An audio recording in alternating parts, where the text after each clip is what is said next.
Se dice que la creatividad es casi magia, un rayo de inspiración que nos golpea de repente.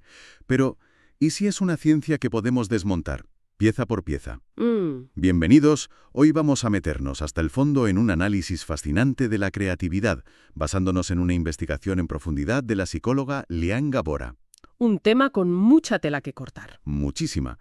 Nuestra misión, desmontar los mitos, explorar las contradicciones y entender qué demonios pasa en nuestro cerebro cuando surge una idea que puede cambiarlo todo. Y el primer mito que hay que derribar es precisamente la propia definición. Parece sencillo, ¿verdad? Algo creativo es algo nuevo. Claro. Pero en cuanto rascas un poco, la cosa se complica. La definición del libro, la que propuso Guilford hace ya más de medio siglo, dice que necesita dos ingredientes: originalidad y adecuación. O sea, que sea novedoso y que sirva para algo. Exacto. Suena lógico. Una obra de arte tiene que ser original y un nuevo diseño de motor tiene que funcionar.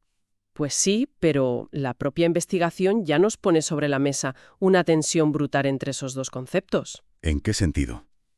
En que en el arte la originalidad es la reina, en la ciencia la adecuación es el rey. Podemos decir que un tornillo ligeramente más eficiente es un acto de creatividad al mismo nivel que el Guernica. A ver. Es un buen punto. Son cosas muy distintas. Exacto. Y ahí es donde entra en juego la cultura. El texto subraya que esta obsesión con el producto final, original y útil, es muy occidental. Ah, mira qué interesante. En muchas culturas orientales, lo que importa es el proceso, la transformación interna de la persona que crea. El viaje, no el destino. ¿El valor terapéutico o espiritual de crear algo, aunque nadie más lo vea? ¿Es eso menos creativo? Yo diría que no, pero nuestra definición estándar lo deja completamente fuera. Vale, esto ya abre un debate interesante. ¿El valor está en la obra o en el viaje del creador? Claro. Porque si nos centramos solo en el proceso interno, ¿cómo podemos estudiar la creatividad? Sería algo totalmente subjetivo. El artículo lanza aquí una bomba lógica que me parece brillante. A ver. Imagina que compones una sinfonía increíble. Vives el proceso, la iluminación, todo. Años después, descubres que, por una casualidad cósmica, un compositor del siglo XVIII escribió una obra casi idéntica. ¡Ostras! Socialmente, tu obra pierde el estatus de creativa. Pero, ¿ha cambiado algo en el proceso cognitivo que viviste? Absolutamente nada. Exacto. Tu cerebro hizo exactamente el mismo viaje. Esto deja temblando la idea de que la originalidad absoluta sea el pilar central, al menos desde la perspectiva de la mente que crea. Vaya golpe. Entonces, la creatividad de una persona es independiente de si alguien lo ha hecho antes. Esto nos lleva a las famosas escalas de creatividad. El artículo distingue entre la gran C, la creatividad con mayúsculas que cambia la historia. Piensa en la relatividad o en Shakespeare. La de los libros de texto. Eso. Y la pequeña C, que son las cosas nuevas que hacemos en nuestro día a día. Y la mini C, que son los pequeños chispazos de comprensión personal, las nuevas interpretaciones que hacemos constantemente. Pero, a ver, seamos sinceras, no son estas etiquetas que ponemos a posteriori con el diario del lunes en la mano. Un poco sí. Nadie se levanta por la mañana diciendo, hoy voy a hacer un acto de creatividad pequeñac. Simplemente resuelves un problema de una forma nueva. Y ya está. Es cierto. Y aquí el autor traza una línea que a mí, personalmente, me genera dudas. Diferencia la creatividad del descubrimiento, Colón encontrando América, algo que ya estaba ahí, ¿Ya? y de la invención, los hermanos Wright creando el avión, algo útil que no existía.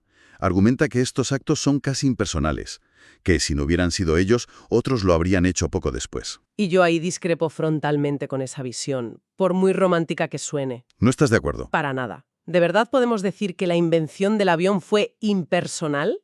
¿No estaba ahí la obsesión de los hermanos Wright, su dinámica familiar, su forma única de ver y resolver problemas de ingeniería? Claro que sí. Visto así, Esa idea de que la creatividad pura es solo la artística, la que lleva la firma de una personalidad como la música de Joni Mitchell, me parece un cliché. La personalidad del creador impregna cualquier gran creación, sea una canción, un teorema matemático o el primer avión. entendido. Esa idea de que la personalidad lo empapa todo, sea arte o ciencia, nos lleva directos a otra de las grandes preguntas. ¿Cómo funciona por dentro? El modelo que todos hemos estudiado alguna vez, el de Wallace, de 1926. El de las 4 fases. Sí, preparación, incubación, iluminación y verificación. El clásico momento eureka. Que, bueno, seamos sinceras, es la parte que mejor venden las películas, pero la investigación actual nos dice que ese modelo es una simplificación casi infantil. Se queda corto. Cortísimo. Lo más importante no es el eureka, sino lo que Wallace se dejó por el camino. Por ejemplo, la primera fase de todas, la localización del problema. Darse cuenta de que hay un problema. A veces, el verdadero acto creativo es darte cuenta de que hay un problema donde nadie más lo ve. Y luego, y esto es clave, la investigación añade una fase que todos hemos vivido y que Wallace ignoró: la frustración. Ah, esa la conocemos bien. Ese momento de darte de cabeza contra un muro, de sentir que no vas a ninguna parte, es la verdadera antesala de la incubación. Es el motor que obliga a tu cerebro a abandonar el camino trillado. O sea, que el proceso no es una bonita escalera, sino un laberinto caótico y lleno de callejones sin salida. Totalmente. Tiene más sentido. Por eso ahora se habla más de un modelo de 2 modos de pensamiento que se alternan, el divergente y el convergente. Sí, pero ojo, que aquí también ha evolucionado la idea. La visión antigua era muy simple. Pensamiento divergente es brainstorming, soltar un montón de ideas. Pensamiento convergente es elegir la mejor, lo que se hace en las empresas. Demasiado fácil. El enfoque actual que presenta el texto es mucho más sutil. Pensar de forma divergente no es solo generar cantidad, es la capacidad de abordar el problema desde ángulos totalmente no convencionales. Y el pensamiento convergente es volver a analizarlo desde la lógica y las reglas establecidas. Y es justo en este punto donde la investigación para mí desmonta uno de los mitos más grandes de la cultura de empresa: la lluvia de ideas. Totalmente. Nos dice que la verdadera creatividad, la profunda, no consiste en generar 100 ideas mediocres y elegir una. Al contrario. Entonces, Consiste en obsesionarse con una sola idea borrosa y confusa y darle forma, como un escultor que no sabe exactamente qué hay dentro del bloque de mármol, pero sigue cincelando hasta que emerge una figura. una idea a medio cocer, dice el texto. Superposición cuántica, por así decirlo, puede convertirse en muchas cosas y tu trabajo no es elegir, sino definir. Esa metáfora del escultor y el mármol es potentísima. Significa entonces que el trabajo creativo es más un acto de descubrimiento, de encontrar la forma que ya está latente en esa idea borrosa, que de pura invención desde cero. Exactamente. Y eso conecta de forma directa con la personalidad del creador. Claro. Para poder trabajar con esa idea a medio cocer, necesitas un rasgo fundamental que el texto destaca una y otra vez: una altísima tolerancia a la ambigüedad. Ser capaz de vivir en la duda. Tienes que ser capaz de vivir en la incertidumbre, de sostener una idea que no tiene forma clara sin que te genere ansiedad y la descartes prematuramente. Por eso la gente muy creativa suele puntuar alto en apertura a la experiencia, autoconfianza e incluso impulsividad. Y luego está el lado oscuro, esa supuesta relación entre creatividad y trastornos mentales. El cliché del artista torturado. Exacto. Un cliché que el artículo se encarga de matizar muchísimo. Subraya que la evidencia es, como poco, mixta y contradictoria. Es un tema complejo y es peligroso caer en generalizaciones. Ya. Pero lo que se introduce es una perspectiva social fascinante. Un modelo computacional sugiere que la propia sociedad se autoorganiza para mantener un equilibrio entre gente innovadora y gente más conservadora. ¿Cómo? Y que la discriminación o el aislamiento que a veces sufren las personas muy creativas podría ser, irónicamente, un mecanismo de ese sistema para no desestabilizarse con demasiada innovación a la vez. Vaya tela. Es una idea muy provocadora y un poco inquietante. Como si la sociedad tuviera su propio sistema inmune contra el exceso de cambio. Esto me lleva a otro debate clásico que aborda el texto. ¿La creatividad es una habilidad general que uno tiene o solo se puede ser creativo en un campo muy específico? El gran debate. El argumento a favor de la especificidad es fuerte, la famosa regla de los 10 años. Para ser un genio creativo en algo, necesitas una década de práctica intensiva. Un físico brillante no suele ser, a la vez, un novelista de primera. Es el argumento de la especialización y tiene su lógica. Necesitas dominar las reglas de un campo para poder romperlas de forma significativa. Claro. Pero la evidencia a favor de una creatividad más general es, para mí, mucho más persuasiva. El artículo cita estudios fascinantes sobre cómo aficiones artísticas, que no tienen nada que ver con su trabajo, disparan la creatividad de los científicos. O sea que aprender a pintar te puede ayudar a resolver una ecuación. Exacto, o el hecho de que las personas creativas suelen tener una voz o un estilo reconocible, incluso cuando cambian de disciplina. Mm, La música de un pintor a menudo tiene una cualidad visual, y la pintura de un músico puede tener un ritmo muy marcado.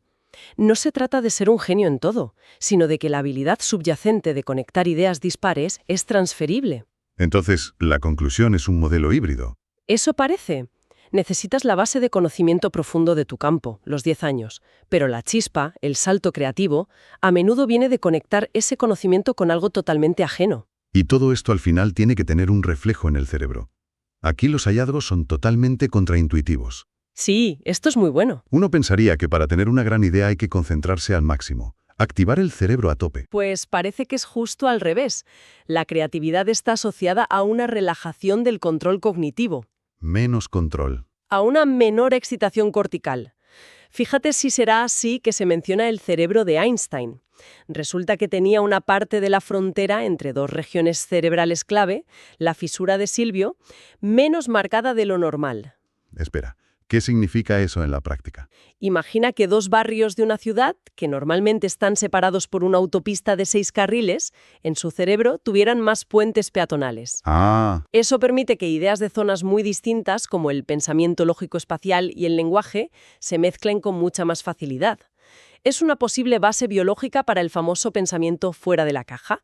entonces la clave no es forzar la máquina, sino dejarla ir. Precisamente. Esa relajación del control cognitivo permite que se active la red por defecto, que es la red neuronal que se enciende cuando nuestra mente divaga, cuando soñamos despiertos, cuando estamos en la ducha sin pensar en nada concreto. Esos momentos que parecen una pérdida de tiempo. Pues son, en realidad, un mecanismo biológico para la creatividad. El texto lo llama interferencia creativa. Recuerdos o conceptos almacenados en grupos de neuronas que se solapan físicamente en el cerebro se activan a la vez y ¡boom!, se fusionan en algo nuevo. La cuna de la idea a medio cocer. Ahí lo tienes. Esto nos da una perspectiva evolutiva increíble, desde las primeras herramientas de piedra hasta el Big Bang creativo del Paleolítico con el arte rupestre y los rituales. ¿Cuál fue el salto que lo cambió todo? No fue solo desarrollar un tipo de pensamiento, como el analítico. El modelo computacional que se cita sugiere que la verdadera revolución, lo que nos hizo humanos, fue adquirir la flexibilidad cognitiva. La flexibilidad. Para alternar entre el pensamiento asociativo y divagante, el divergente, y el pensamiento enfocado y lógico, el convergente. Saber cuándo usar cada uno. Saber cuándo dejar que la mente vuele y cuándo hay que aterrizarla y ponerse a trabajar en los detalles. Esa capacidad de cambiar de marcha mentalmente fue el verdadero motor de nuestra especie. Entonces, si tuviéramos que resumir este viaje al corazón de la creatividad, nos quedamos con que no es un rayo de inspiración divina, sino una danza caótica y muy humana entre explorar ideas difusas y refinarlas con una lógica implacable. Y que, a nivel cerebral, la clave no es apretar el acelerador de la concentración, sino todo lo contrario. Saber levantar el pie, relajarse y dejar que la mente divague, para que esas conexiones inesperadas puedan surgir de donde menos se espera. La creatividad no nace del orden, sino de un caos controlado. Justo eso. En definitiva, hemos visto que la definición depende totalmente del contexto y la cultura, que el proceso se parece más a esculpir una idea ambigua que a elegir de un catálogo, que la personalidad, sobre todo la capacidad de vivir en la incertidumbre, es crucial y que nuestro cerebro necesita desconectarse para poder conectar. Lo que nos lleva a una última pregunta, una que el propio texto deja en el aire. A ver. Concluye que ante un mundo que cambia a una velocidad de vértigo, necesitamos la creatividad más que nunca. Pero, al mismo tiempo, nos ha presentado un modelo que sugiere que la propia sociedad se regula para no tener demasiada innovación, para mantener un equilibrio entre lo nuevo y lo estable. Y esto nos deja con una reflexión final bastante potente para pensar en nuestra búsqueda actual, casi obsesiva, de la innovación a toda costa, de romper con todo, corremos el riesgo de desequilibrar la balanza y destruir la estabilidad necesaria que nos permite conservar aquello que simplemente funciona. Gracias por acompañarnos en este análisis a fondo. Hasta la próxima.